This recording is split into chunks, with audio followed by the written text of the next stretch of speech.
지난 1월 20일 사쿠마 제과라는 도쿄의 한 제과 회사가 문을 닫았습니다. 일본인들이 아쉬움의 눈물을 흘리는 이유는 114년의 역사가 끊기게 됐다는 사실뿐만이 아닙니다. 사쿠마식 드롭스라는 이 회사의 대표 상품 때문입니다. 저도 회사가 문을 닫는다는 소식을 듣고 얼른 하나를 이렇게 구입했는데요. 사쿠마 제과는 원자재 가격 급등과 엔저로 인한 경영 악화를 폐업의 이유로 들었습니다. 원자재 값 상승의 부담을 엔저가 증폭시키면서 지난 2월까지 일본의 무역 적자는 19개월 연속 적자를 이어가고 있습니다. 지난 1월 무역 적자는 3조 4,996억 엔으로 월간 기준으로 사상 최대였습니다. 일본의 서민들도 힘듭니다. 지난해 실질 임금 상승률은 마이너스 0.9%였습니다. 월급이 찔끔 올랐어도 물가가 더 많이 올라서 실제 소득은 오히려 줄었다는 뜻입니다. 일본의 실질 임금은 작년 12월까지 7개월 연속 마이너스였습니다. 그런데도 구로다 하루이코 일본은행 총재는 엔저는 일본 경제 전체로 봐서는 플러스라는 입장을 유지하고 있습니다. 엔저는 일본의 축복일까요? 아니면 저주일까요? 이는 지난해 일본 경제의 가장 큰 논쟁거리였습니다. 2023 회계연도의 첫날 보내드리는 도쿄나우에서는 지난해 일본 경제 최대 논쟁거리를 짚어보려 합니다. 결론부터 말씀드리면 엔저는 일본 경제의 축복이긴 하지만 예전만큼 큰 축복은 아니라는 점, 또 수출 대기업에는 축복일지 몰라도 중소기업과 대다수 일본인들에게는 더 이상 축복이 아니다라고 요약드릴 수 있습니다. 엔저가 일본의 경제 주체들에 어떤 영향을 미쳤는지 하나씩 살펴보시죠. 먼저 기업입니다. 일본의 주력 산업이 수출 제조업인 이상 엔화 가치가 떨어질수록 가격 경쟁력이 높아지고 이익이 커지는 건 분명한 사실입니다. 노무라 증권에 따르면 엔화 가치가 1엔 떨어지면 자동차와 화학 등 주요 기업의 경상이익은 0.3% 늘어납니다. 주요 19개 업종 가운데 엔저로 수익이 줄어드는 분야는 전력과 같은 인프라 기업과 소매업뿐입니다. 둘 다 원재료의 수입 의존도가 높은 업종들이죠. 2021년 일본 상장사 영업이익이 71조 엔이었으니까 엔화가 1엔 떨어지면 이익이 2130억에 늘어난다는 계산이 나옵니다. 지난해 10월 21일 엔화는 151엔으로 32년 만에 최저치를 기록했습니다. 엔화 가치가요. 2021년 달러 대비 엔화 가치는 평균 110.80엔이었는데 2022년은 132.43엔으로 1년 새 21.63엔, 19.5% 떨어졌습니다. 노무라증권 계산대로라면 지난해 일본 주요 기업의 경상이익은 엔저 덕분에 약 4조 3천억엔 늘었습니다. 다만 엔저에 따른 이익 확대의 폭이 예전만 못합니다. 다이와증권에 따르면 2002년 엔화 가치가 1엔 떨어지면 200대 기업의 영업이익은 0.7% 늘어났습니다. 하지만 20년이 지난 2022년 1엔당 영업이익 증가율은 0.43%로 거의 반토막이 났습니다. 2008년 글로벌 금융위기 이후 엔화가 강세를 나타내자 이에 대한 대책으로 일본 수출 대기업들이 생산시설을 해외로 대거 이전한 영향입니다. 자동차와 전자 등 환율의 영향을 크게 받는 19개 기업의 영업이익을 살펴보면 이러한 사실이 잘 드러납니다. 2008년만 해도 엔화 가치가 1엔 떨어질 때 15개 기업의 영업이익은 1000억엔 늘었습니다. 2021년에는 이익이 늘어나는 폭이 880억엔으로 줄었습니다. 혼다는 엔화 가치가 1엔 떨어질 때마다 늘어나는 이익이 2008년 200억엔에서 2021년 120억엔으로 줄었습니다. 마쓰다는 플러스 27억엔에서 마이너스 3억엔으로 전환했습니다. 두 기업 모두 해외 생산을 적극적으로 늘린 대표 기업입니다. 일본의 전체 수출에서 수입을 뺀 무역 수지를 보더라도 엔저는 더 이상 반가운 요인이 아닙니다. 1995년에서 1998년은 달러당 엔화 가치가 80엔에서 140엔으로 떨어진 시기였습니다. 이때만 해도 엔화 가치가 1엔 떨어질 때마다 연간 무역 흑자가 970억엔씩 늘었습니다. 당시 일본의 주력 수출품인 TV와 자동차 판매가 늘어난 덕분이었습니다. 하지만 2011년에서 2015년에는 엔화 가치가 1엔 떨어지면 무역 수지가 흑자가 아니라 160억엔씩 적자가 났습니다. 기업들이 생산시설을 해외로 이전한 데다 동일본 대지진 이후 원전 가동을 전면 중단하고 화력발전 비중을 급격히 높인 탓이었습니다. 일본은 에너지 자원의 90% 이상을 수입에 의존합니다. 일본의 해외 의존도가 더 높아진 현재는 1엔 엔저일 때마다 무역 적자가 7천억엔씩 늘어납니다. 일본 최대 기업 도요타 자동차의 지난해 손익 분석을 살펴보면 현재 일본의 주소가 잘 드러납니다. 도요타 자동차는 2조 4천억엔의 영업이익을 올릴 것으로 전망했습니다. 지난해에 2조 9,956억엔보다 20% 줄어든 수치입니다. 엔저에 따른 환차익으로만 1조 850억엔을 올릴 것으로 기대하지만 원자재 가격 상승으로 1조 6,500억엔을 까먹는 탓입니다. 일본 최대 제조기업 도요타조차도 엔저는 마냥 반가운 재료가 아닌 셈입니다. 제조업체들의 엔저 효과가 줄어들었는데 비제조업체들의 적자를 반영하면 이익은 더욱 쪼그라듭니다. 엔화 가치가 본격적으로 하락하기 시작한 작년 2분기 니케이 225 지수를 구성하는 제조업체 110곳은 엔저로 1조 470억엔의 수익을 추가로 올렸습니다. 반면 비제조업체 대표 기업인 소프트뱅크 그룹 한 곳만 같은 기간 동안 8,199억엔의 환차손을 입었다고 밝혔습니다. 이 제조업과 비제조업을 포함한 일본 기업 전체적으로는 이 기간 엔저로 인한 이익이 4,200억엔 수준으로 줄었습니다. 그나마 이익이 난 것은 어디까지나 대기업의 얘기입니다. 386만 개인 일본 기업의 99.7%를 차지하고 일본 근로자 69%를 고용하는 중소기업에 있어서 엔저는 악몽에 가깝습니다. 중소기업의 매출에서 수출이 차지하는 비중은 3%에 불과하기 때문입니다. 수입 물가 상승에 직격탄을 맞지만 수출 경쟁력으로 누리는 이익은 쥐꼬리만하다는 뜻입니다. 도쿄 상공 리서치가 5,398개 중소기업을 대상으로 실시한 조사에서 61.6%가 엔저는 실적에 마이너스라고 답했습니다. 플러스라는 응답은 4.6%에 불과했습니다. 시장 조사회사 데이코크 데이터뱅크가 작년 8월 실시한 조사에서도 엔저로 실적이 악화됐다는 중소기업이 80%를 넘었습니다. 이익이 늘었다는 기업은 10%에 그쳤습니다. 가게 입장에서도 엔저는 부담입니다. 미조 리서치 앤 테크놀로지에 따르면 달러당 엔화 가치가 130엔일 때 바로 지난해 평균 환율인데요. 연간 수입이 900만에서 1000만엔인 세대는 2021년보다 17,000엔 부담이 늘어납니다. 급등한 에너지 가격까지 반영하면 모든 세대가 연평균 6만엔 정도 더 부담을 해야 되는 것으로 분석됐습니다. 늘어난 부담 대부분은 냉난방비와 식료품 비용이었습니다. 저소득층일수록 부담이 더 커진다는 의미입니다. 사카이 사이스케 미조 리서치 앤 테크놀로지 수석 이코노미스트는 저소득층의 입장에서는 소비세가 3% 인상된 것과 같은 부담이라고 설명했습니다. 자, 지금까지 살펴본 엔저 효과를 종합하면 일부 수출 대기업은 이익이지만 대다수 중소기업과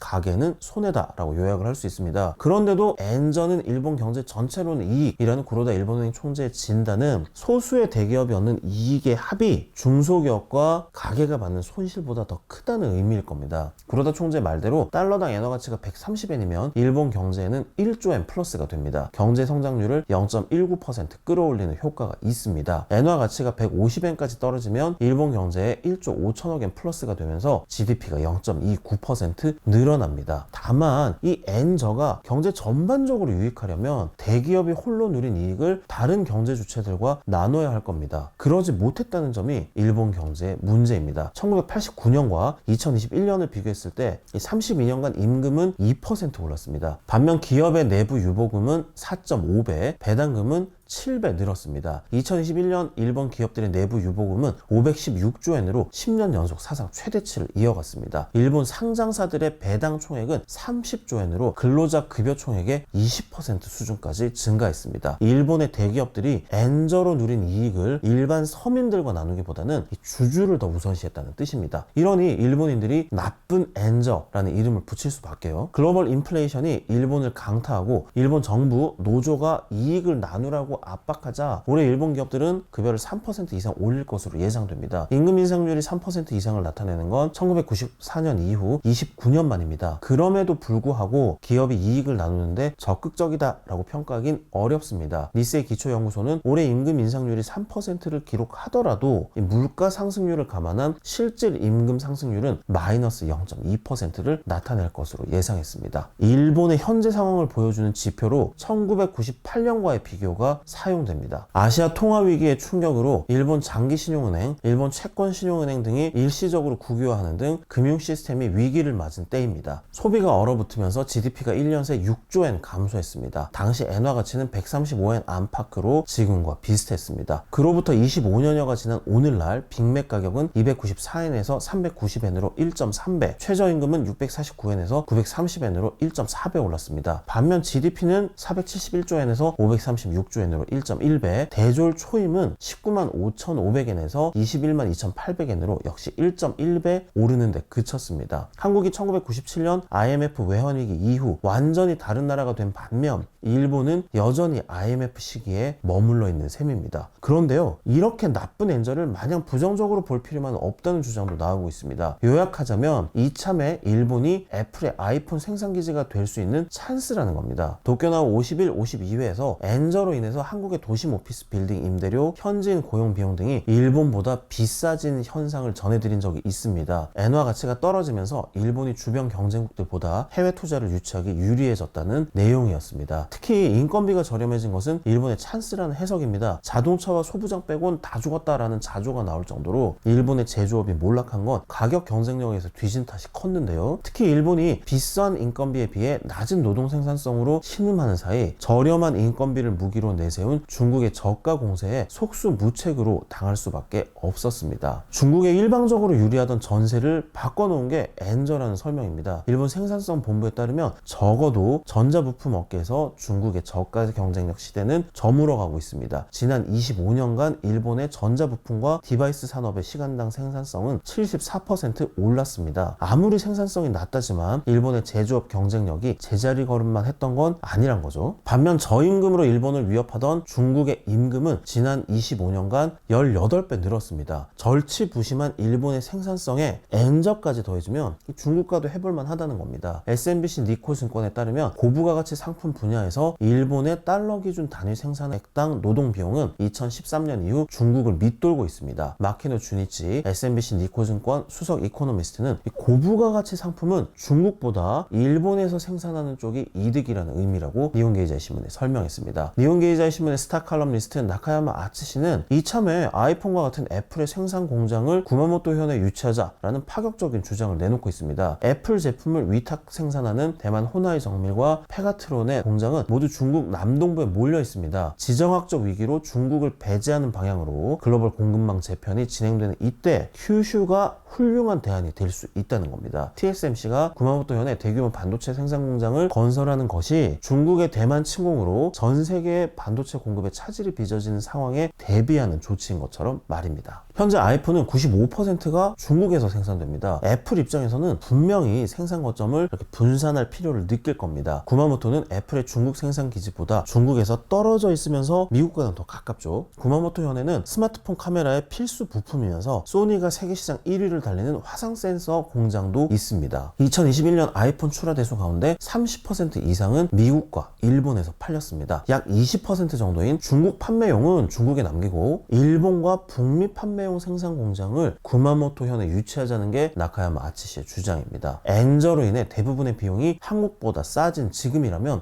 해볼만 한 도전이라는 겁니다. 엔저가 정말 일본 부활의 열쇠가 되느냐는 기업이 엔저로 벌어들인 이익을 설비 투자와 같이 미래를 위해 얼마나 투자하느냐에 달렸을 겁니다. 지금까지는 그러지 못했습니다. 전통적으로 일본 기업들은 엔저로 이익이 늘어나면 설비 투자를 늘려왔는데요. 하지만 최근 들어서는 엔저가 설비 투자를 늘리는 효과가 크게 줄고 있습니다. 골드만삭스 증권에 따르면 20년 전만 해도 일본 기업들은 엔화 가치가 10% 떨어지면 설비 투자를 1.7% 늘렸습니다. 반면 현재는 1.1%까지 줄었습니다. 바바 나우이코 골드만삭스 수석 이코노미스트는 일본 기업이 자국에는 대규모 설비 투자가 필요 없는 지식 집약적 사업만 남겼기 때문에 엔저가 일어나도 수출이나 설비 투자가 증가하기 어려운 구조라고 설명합니다. 2011년에서 2015년 달러당 엔화 가치는 70엔에서 120엔까지 떨어졌습니다. 이 기간 미국 기업들은 설비 투자와 정보기술, IT 분야 투자를 29%와 34%씩 늘렸습니다. 일본 기업들은 엔저로 막대한 이익을 올리고도 설비 투자와 IT 분야 투자를 16%씩 늘리는데 그쳤습니다. 1990년대만 해도 설비 투자 가운데 이 IT 분야 투자가 차지하는 비중은 미국이나 일본이나 비슷했습니다. 오늘날 일본 기업의 설비 투자 가운데 IT 투자가 차지하는 비중이 18%인데 반해 미국 기업은 48%에 달합니다. 가파와 테슬라 같은 IT 대기업이 일본이 아니라 미국에서 탄생한 배경으로 분석됩니다. 한국에 비해서 내수 시장이 훨씬 크다고는 하지만 일본 역시 기본적으로는 무역으로 먹고 사는 수출 제조업 국가입니다. 엔저가 일본의 축복일지 아니면 저주일지는 결국 기업하기에 달렸다는 것을 다시금 실감하게 됩니다. 지금까지 도쿄나우의 정현투펀이었습니다. 감사합니다.